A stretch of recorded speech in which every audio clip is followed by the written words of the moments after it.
so when that relationship was gone and that sort of structure, if you will, and we were kind of in many ways, we looked like a perfect family on paper. Nobody would have imagined that anything was wrong. It was only really then that I realized how far I had traveled from my own knowing what I wanted, what I even felt, who I really identified as anymore. So not only did I lose the relationship and the security of this marriage entity, I also realized that I felt quite lost from myself.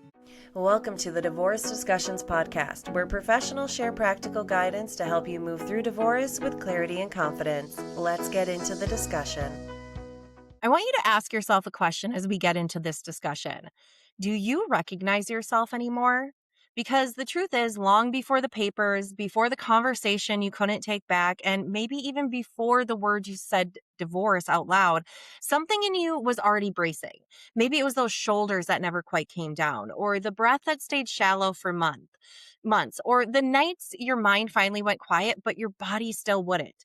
And then somewhere in the middle of it all, you caught your own reflection and didn't fully recognize the person looking back. Not because of the divorce itself, but because of how long you've already been gone, how much of yourself you've handed away a little at a time just to keep everything running. So here's what almost no one tells you: that disconnection, it's not a character flaw. And the good news is it's not permanent. It's something your nervous system did to survive, and what your body learned to protect you to do, it can also learn to undo. So welcome to Divorce Discussions. I'm your host, Angie Weber, the director at the Divorce Support Collective, where we are on a mission to reimagine the process of divorce through collaboration and support.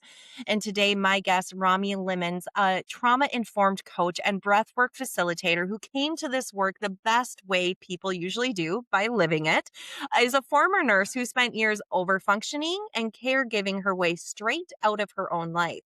Romy found her way back to herself after her marriage ended, one small act of self-connection at a time. Now she helps other people do the exact same. And today we're going to get into what actually is happening in your body when a relationship ends and why it feels so confusing on every level. How we lose ourselves inside relationships without even realizing it, and what it looks to really rebuild. Not the tidy version, but the daily, repetitive practice of coming home to yourself. So welcome to the discussion, Romy. Thank you so much for joining us. Thank you so much for having me, Angie. That was a beautiful summary and introduction. Thank you. Appreciate it. Well, I appreciate your time because I hope that the listeners who are tuning in can kind of resonate with that opening of, like, we walk past the mirror and we're like, wait a minute, who is this person? Like, how did my life get here?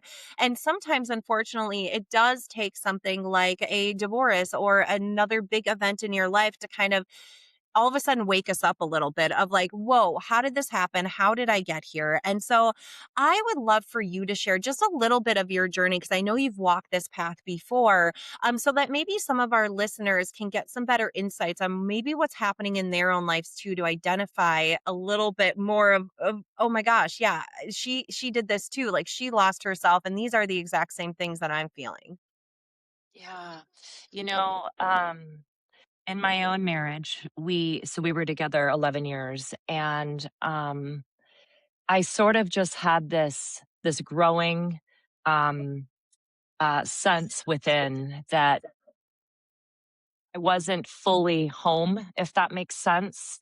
And life keeps you busy, you're doing all the things, so it's really easy to not tend to that low hum, that quiet hum, if you will, until things became very obvious that it just simply was not sustainable.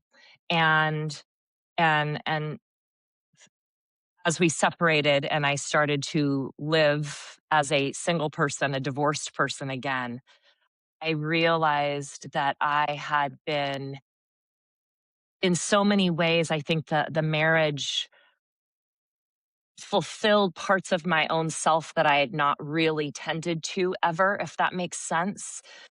And so when that relationship was gone and that sort of structure, if you will, and we were kind of in many ways, we looked like a perfect family on paper. Nobody would have imagined that anything was wrong, even our own family members.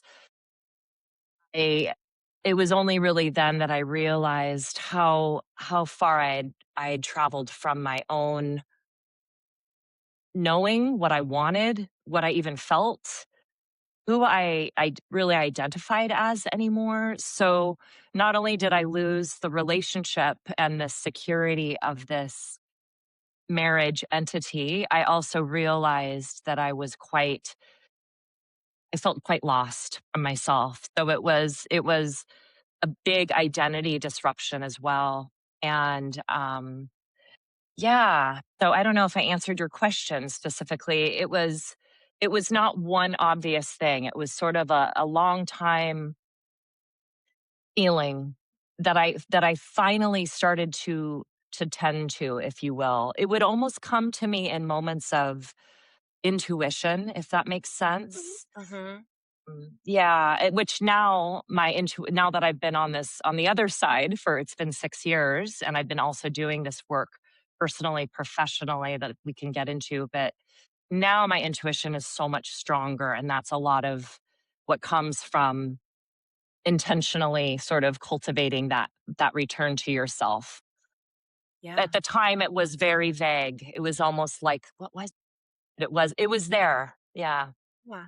Yeah, I think yeah. you hit something like really like got to the point of it's not necessarily just this one event. It wasn't just that one fight. It wasn't just that one miscommunication. It's these little things that build and build and build. And before we know it, we're Yes. like, oh my gosh, like where look at where we are now. Like, how did this happen? Well, it's a cumulative of things that kind of pile on top of each other. And also, you said that a lot of our family didn't even know that we were having issues because on the outside, which we're not going to get into the whole, highlight reels on social media and why everyone looks like they have the perfect family, for example. But of course, we're not, we want to. Have the perfect family. We want to look like the perfect couple or the happy couple. And I always say the truth is that everyone has messy. It's just that everyone's messy looks different. And Yes. so again, I think a lot of our listeners can relate of like, oh yeah, I did start, realizing that it was these little things and other people weren't aware. So maybe they were really shocked when we said, hey, we're separating or we're getting a divorce. And so thank you for sharing a little bit of your story. I think it was important for the context here and especially for the work that you do. Before we even started hitting recording, I was sharing that, I love this type of information and this topic because it's something that we're not necessarily taught. We don't have a class, or maybe we did talk about it a little bit in school, but not necessarily. Really focused on it is our nervous system and how much that really plays into everything else that's happening. I know that there is, the book "The Body Keeps the Score," and which is very popular. But I think it's hard sometimes for us to realize that it's not necessarily the divorce or the fight or again the conversation that we can't take back. It's really our nervous system working to protect us. And so I would love for you to share a little bit more with the listeners of how exactly the nervous system affects so many things in our body, especially for those who Yeah. maybe are not as familiar with what our nervous system does. Yes, absolutely. The nervous system, I think, becomes sort of the lens that we experience life through, if you will. We as babies, from the time we arrive, we start to interface with our caregivers, right? We learn to smile from our caregivers smiling at us, and we realize, oh, we do that back. I mean, obviously this is unconscious. It's involuntary, but we start interfacing with the world immediately. And we continue to do that as we grow, and we're humans. We're meant for connection with each other, but we often, as you said, we're not taught. The foundation actually is really integral, having this ability to self-soothe, to to have these skill set. It's a thing that we need to learn to self-regulate. Yeah. Yes, we get co-regulated by our caregivers and etc. you throw in life, and some people have homes or situations that are not supportive or stable, Yeah. and things can unravel further. So it's really easy to still function and to do, you can go a whole lifetime really without having a solid internal foundation of the ability to self-regulate and self-soothe. For me, it was really the rupture, the divorce, and this phase that really brought that into the light. And that's really typical, that it's these hard seasons that often are the catalyst to kind of expose, oh, there's some big cracks there that maybe need some attention. And what I discovered was that I had been always a very analytical, I'm a very cerebral thinker type of a person. I worked in healthcare. I love science. I like to know why things work. I knew all about the sympathetic nervous system, the fight or flight, and the parasympathetic, the rest and digest. Sure, I knew all about that physiologically, but I didn't understand it really in a lived experience sort of way. That being said, I think I lived my whole life not really breathing fully, and always outsourcing for comfort and validation until I was forced to actually create that internally. And it was not easy. I didn't certainly didn't choose it consciously. That's what came from this experience. And for me, breath work was my inroad. I had heard breath work is really helpful for meeting and sort of addressing trauma. You mentioned the book, The Body Keeps the Score. And so there's a lot of evidence now, science validating that trauma, we can't really meet it and tend to it, not just from thinking. Thinking is great, of course.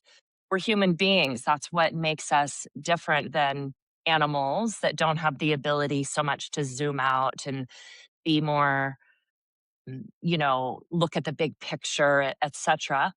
And thinking can only get you so far. We need to create the capacity for a felt sense. And I didn't even know what that meant before, but it's actually a thing. It's learning, it's really just meeting with your felt sensations, your interoception. It's sensing your internal environment, what your emotions feel like, what it feels like when you feel anxious, for example. And it starts off really basic, and for me, it took months to even be able to recognize. I knew in my mind, oh, I'm feeling anxious, but to then connect that to, oh, how is that showing up in my body? Oh, wow, yeah, my arms feel like I need to shake them. They're full of energy, or my chest is really tight. So it sounds sort of silly, and I was always very like, I don't like anything woo. I'm the science person. But when I started to really truly need to do this for my own kind of survival, the learning to self-regulate, I started to go down that path.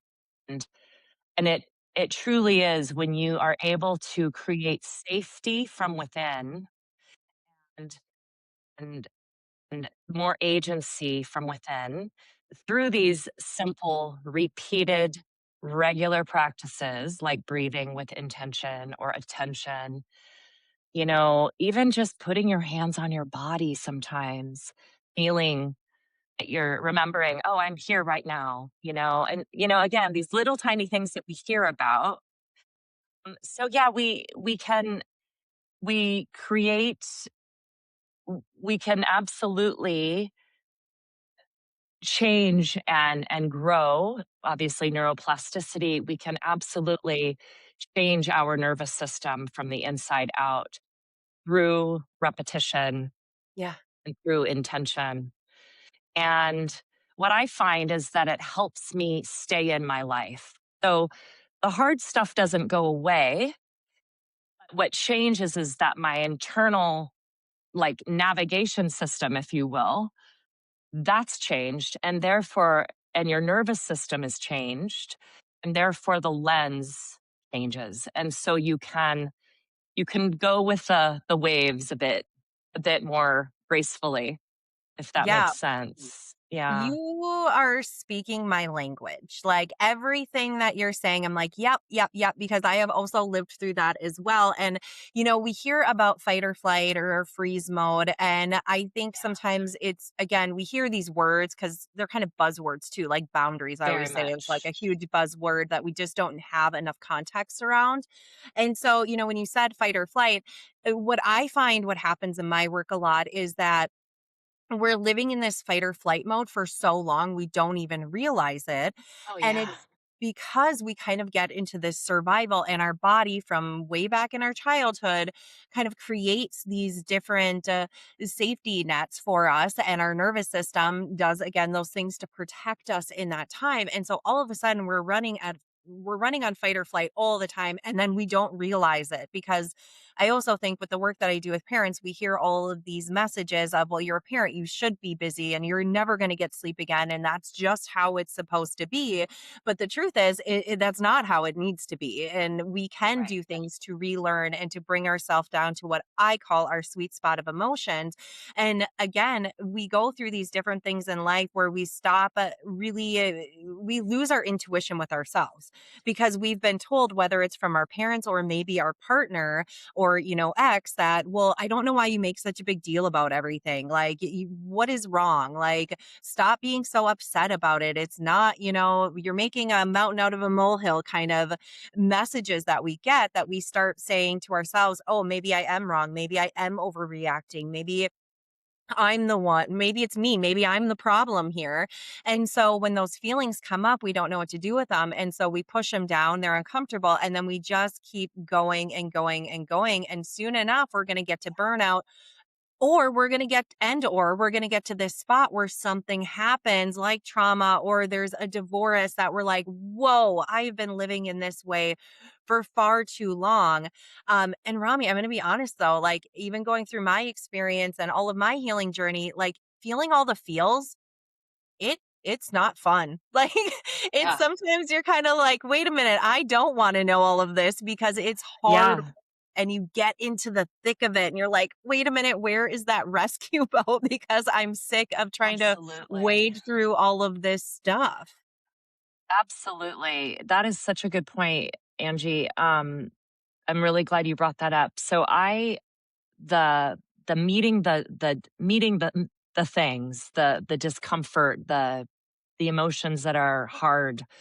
Why the heck do we have to do that, right? I like to think of it as, so feel to heal. You need to feel the stuff to heal the stuff. I like to think of it as metabolizing in real time.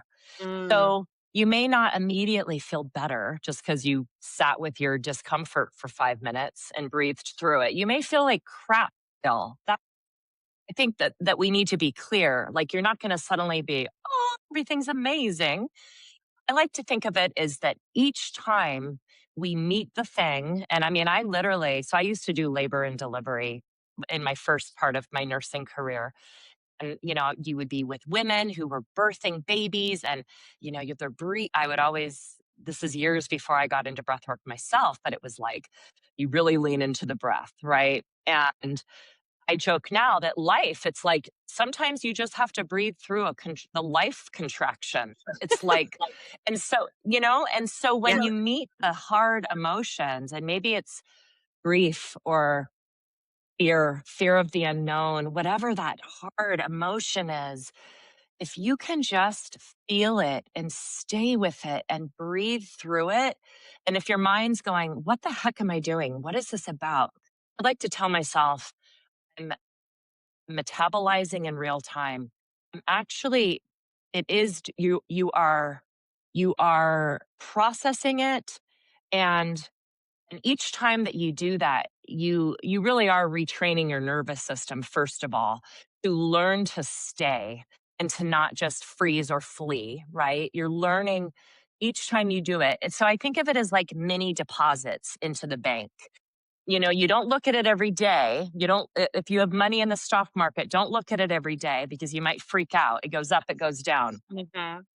But you look at it over time, you're putting a tiny deposit each time that you practice staying with that discomfort. And you don't have to stay there all day, but maybe it's just a moment. And for me, that's an opportunity to practice what I like to think of that as practicing self-love in those moments that you're meeting, because you're not abandoning yourself.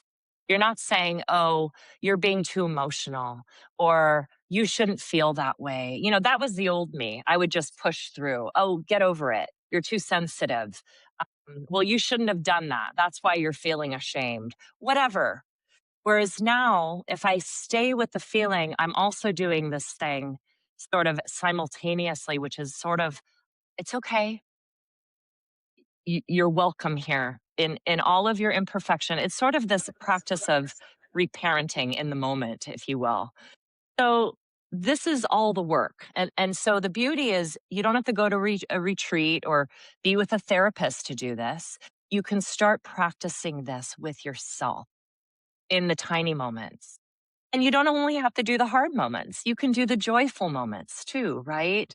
It's Yeah. sort of just a simple reframing that we can meet the things and we can stay. And the more that we practice, the more normal that becomes for us.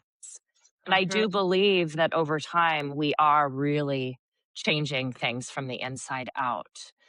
Yeah. And yeah, I know. It'd be so great if it was all just comfortable, wouldn't it? Oh gosh, it really would. It really would, but that's how life is because when Yeah, we're faced with stuff, even like divorce, like it is uncomfortable. And we have to figure out how we can get through it. And I like how you keep referring back to like it's gonna take, a little bit by little bit, just like we started talking about how the divorce didn't happen again because you had just this one fight. It was little things over time. It was feeling unvalued, losing yourself, maybe pushing through when you shouldn't have. The communication is breaking down. And I always tell clients too is that it took us a lot of little steps to get to where we are. It's going to take us a lot of little steps to get to where we want to be. And we might stumble along the way too.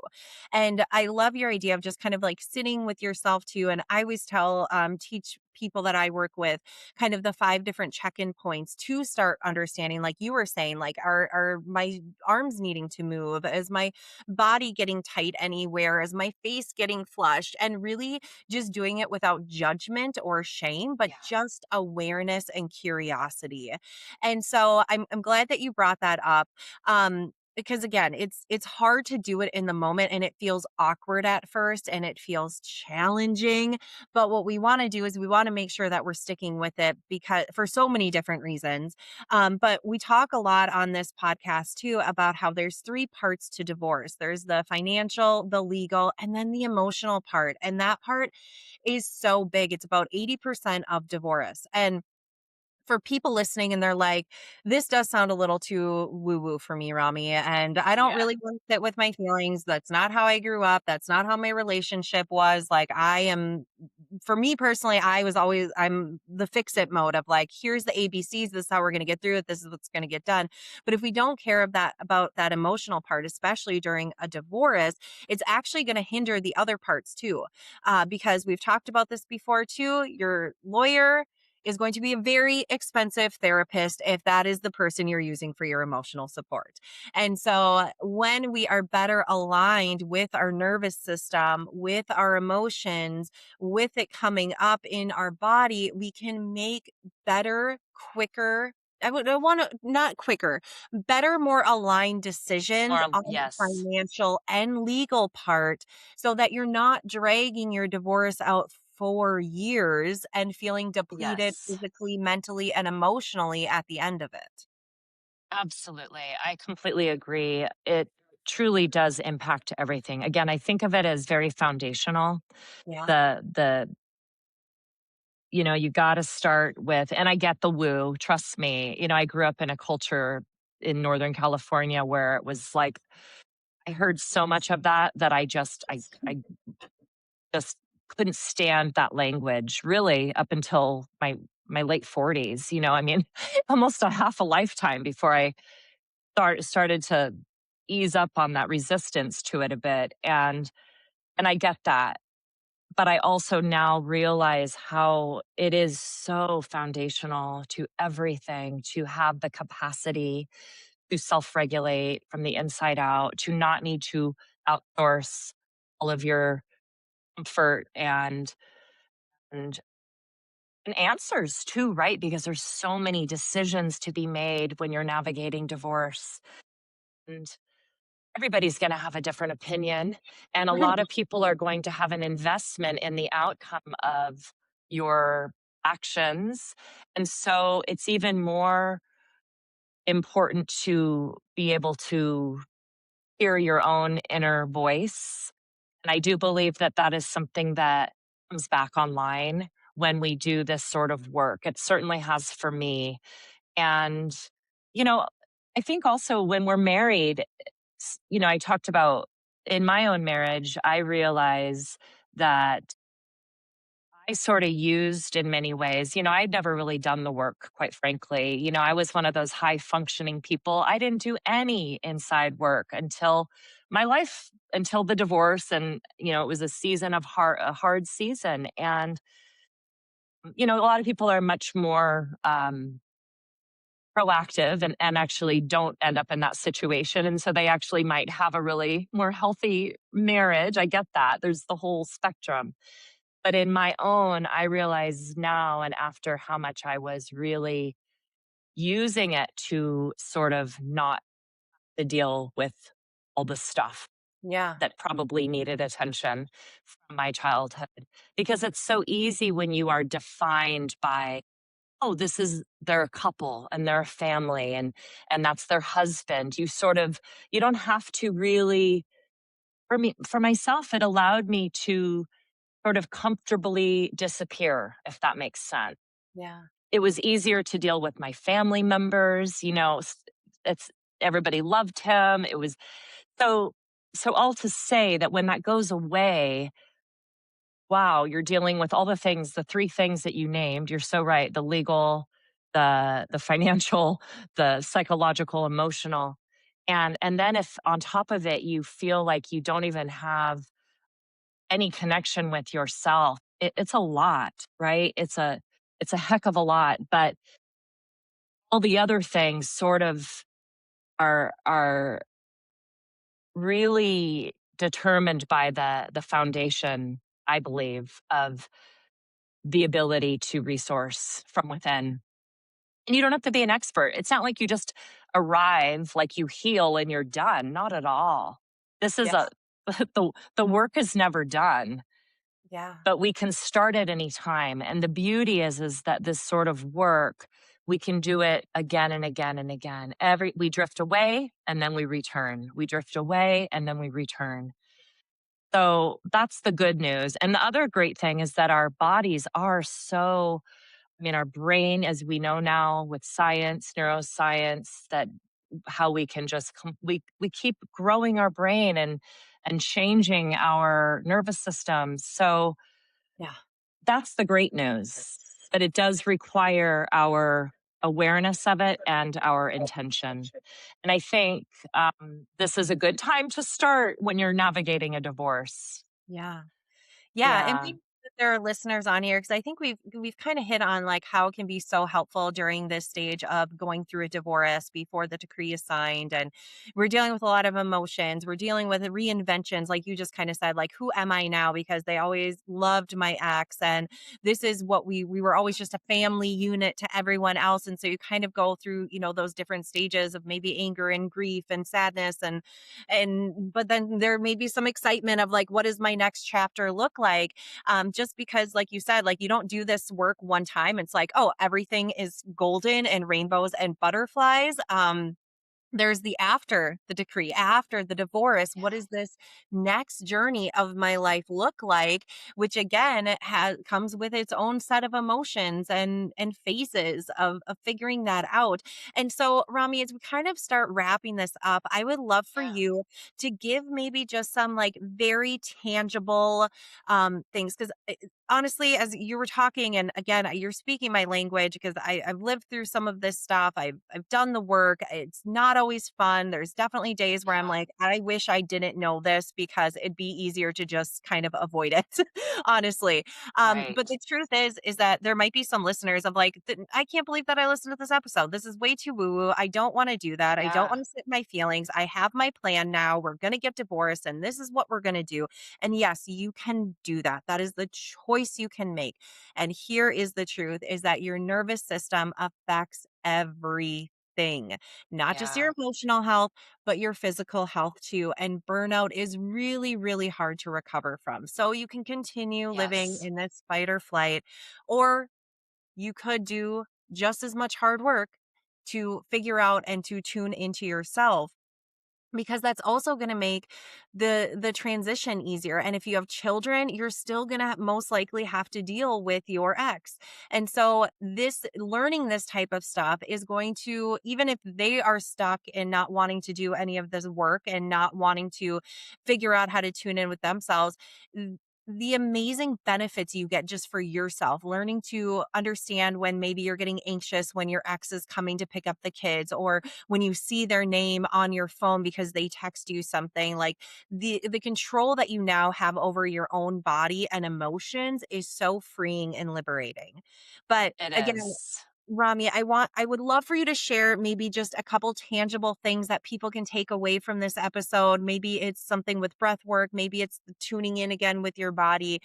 Give us some quick tips that our listeners can read. Sure.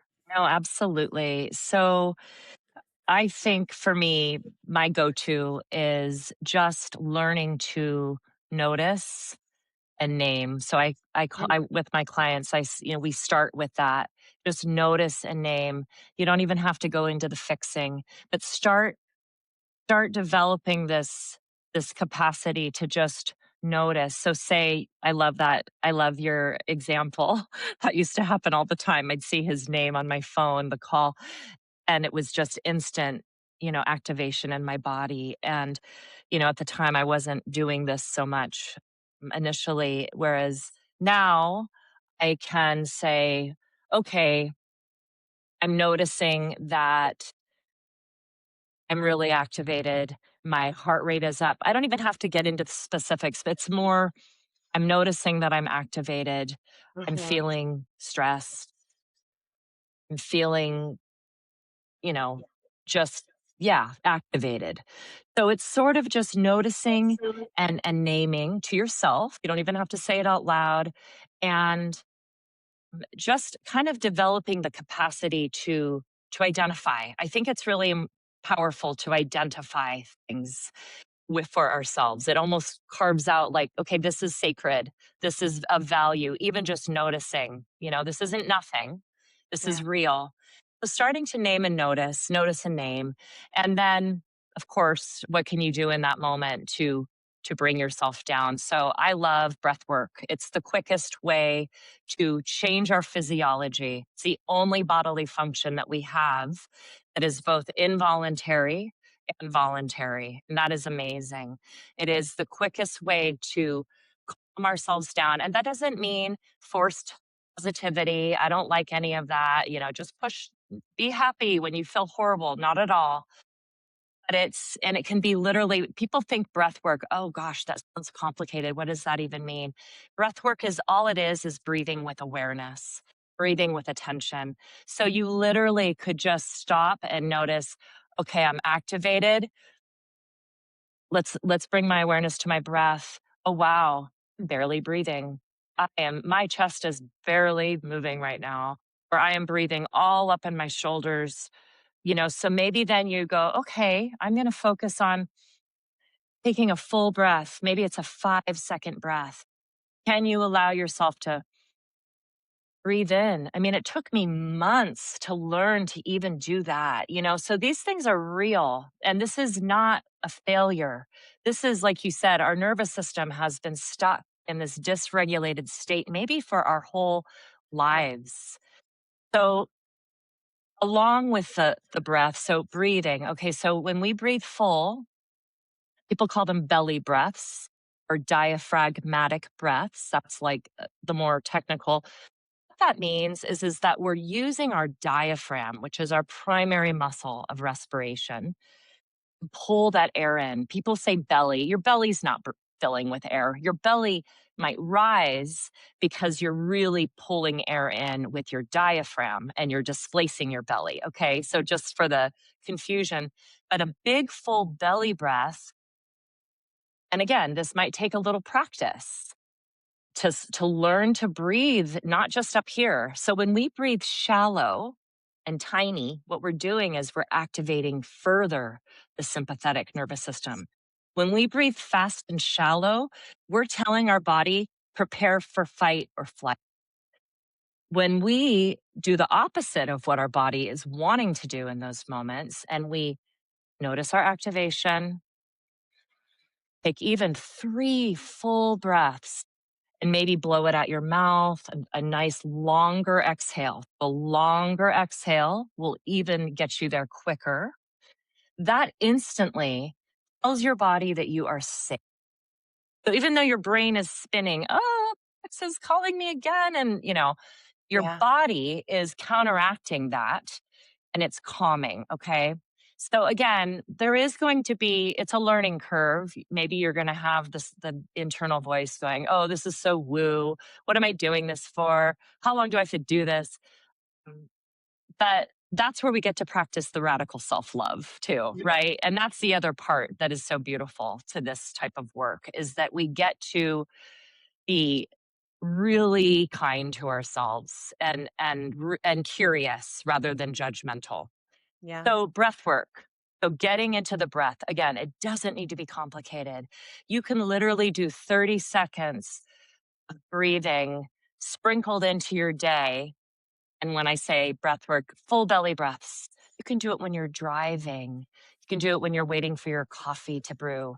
It doesn't, you don't need to, we're already breathing, right? That's Yeah. the beauty of breath work. We're already breathing. All we have to do is shift our attention to it. So that's one thing. I don't know if I took too long answering that. No. You're good. Well, I think you hit on a few different things there. One, it's the breath work, Yeah. obviously. And I would encourage listeners, again, like even outside of those times where you feel activated, start practicing it. Like you said, like Yes. do it during coffee or on your drive to Yes. work, or because when we start doing it repetitively, when we're not feeling super activated, it's going to come more natural when we are Yes. activated.